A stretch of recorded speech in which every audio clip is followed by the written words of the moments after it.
السلام عليكم ورحمة الله. عاملين ايه؟ يا رب تكون في احسن حال. النهاردة معايا فيديو مهم جدا، فيديو جديد. حذروا فذروا بقى، احنا هنعمل ايه في الفيديو دوت؟ حاجة مهمة لصحة اولادنا. انتوا طبعا عارفين الاندومي، عارفين ان الاطفال اولادنا كلها بتموت في الاندومي وبتحب تجيبه وتاكله. مفيش مشكلة ان تجيبه وتاكله، بس واحنا عارفين ان هو مضر. لو عيالك بقى شبتوا فيه هتعملي ايه؟ هتضطر ان انت تجيبيه.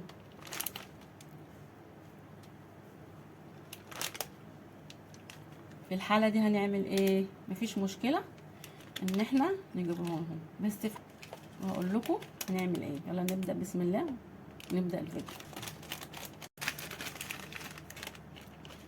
حضراتكم اهو الاندومي اهو، طبعا انتوا عارفين في كيس فيه مادة فيها زيت، دي انتوا عارفين طبعا هي دي الخطرة على اولادنا، مادة مسرطنة.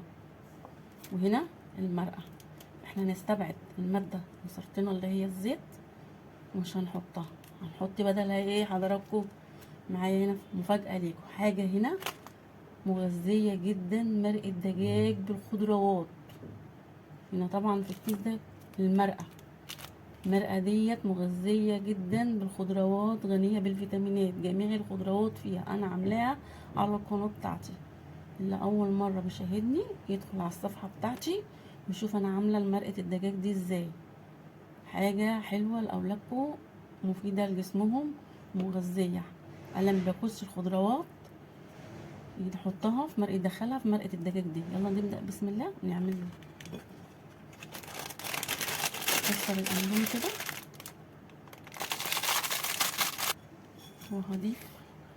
وهضيف عليها مية مغلية زي ما حضراتكم كده شايفين.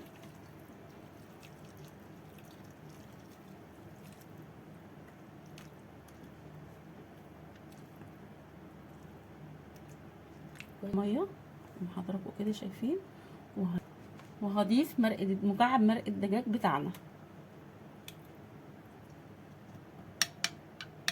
هيدي طعم وريحة وغذاء بدل الزيت اللي انا طبعا حطيت مرقه دجاج، مكعب مرقه الدجاج اللي بالخضروات اللي حضراتكم قلت لكم عليه. طبعا مش هضيف مرقه الدجاج ديت لانها اساسا بردك ماده صناعيه مش مفيده بردك لجسمنا ولا لاطفالنا. انتوا عارفين بردك كده مرقه الدجاج مش مفيده للاطفال، فهنستبعد الزيت المسرطن ومرقه الدجاج. استبدلناها بمرقه الدجاج والخضروات اللي انا قلت حضراتكم عليها. انا هغطي عليها كده، هغطي عليها مدة 10 دقايق.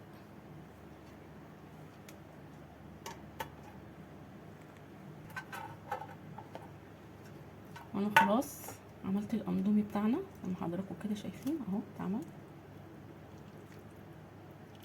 وبكده نكون رضينا اطفالنا، ما زعلناهمش، وحافظنا على صحتهم. ومفيش طبعا اغلى من صحة اولادنا في حياتنا. يا رب تكونوا استفدتوا مني حتى لو 1%. ما تنسونوش بقى في الاشتراك في القناة واللايك والشير وفعلوا الجرس عشان يوصل لكم مني كل جديد. واشوفكم في فيديو جديد، والسلام عليكم ورحمة الله.